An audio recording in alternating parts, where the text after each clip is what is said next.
Imagine for a second that aliens came down. If you believe in aliens, I don't really believe in aliens, but let's imagine for a second that there are aliens. Imagine if aliens came down from outer space and they looked at us and they watched us, and you were to tell the aliens, or ask the aliens rather, say, hey aliens, these people, they're called Muslims, and they say that they believe that Allah provides for them, that the Creator provides for them.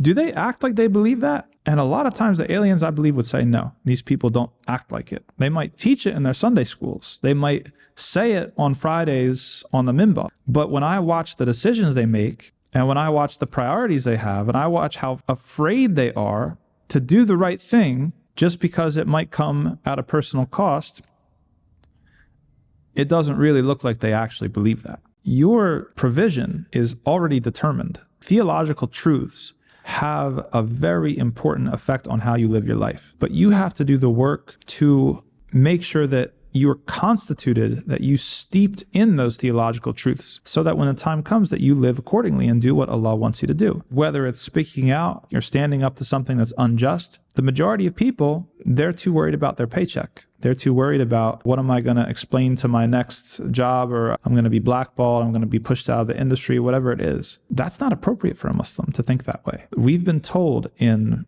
how many ayat that Allah subhanahu wa ta'ala is the provider, Ar-Razaq. The provision that you have coming to you is already written and determined, and there's nothing that you can do to change it. Even if you hide from it, even if you run away from it, it will find you. And so is it appropriate that a Muslim would then talk themselves into bending their knee and bowing down to the false gods of this day and age, or not standing up for what is right because they're afraid that Allah won't provide for them? That shows an inadequacy and a failure to internalize theological truths. Allah tells us in the Quran that the one who threatens us with the prospect of poverty is the shaitan. Shaitanu ya'idukum al-faqra wa ya'murukum bil-fahsha. The devil threatens us with poverty and orders us to commit indecency and indecent acts. One of the most important things for Muslims is to be people of principle and to live according to our principles, no matter the cost. And we have examples. We have examples in the Quran. You have the believer of Pharaoh's court. Even better than the believer in Pharaoh's court, you have the magicians themselves.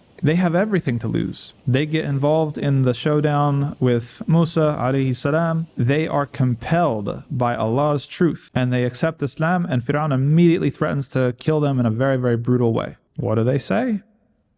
They say, you only have control in this world. They had the proper outlook. They understood. Why does Allah say so many times, especially in Surah Al-Baqarah, about exchanging or selling or bartering Allah's guidance for a cheap price? What does that mean? We hear those words, we nod along, like, yeah, that's really bad. What does it look like? It looks like this. It looks like not living according to your principles because you're afraid that someone's going to fire you or dox you. You had principles. You had guidance. Allah told you what to do. He told you to stand up for yourself and for what's true. And you're just going to throw that away because you're afraid of monetary consequences. Allah is in control. Allah is in control. Allah is in control. And sometimes you actually prevent yourself from reaching a higher station or a better opportunity because you're not willing to fall and let Allah catch you. Allah is in control. And if you test it, you will find that Allah is in control, and Allah never allows the believers to be humiliated.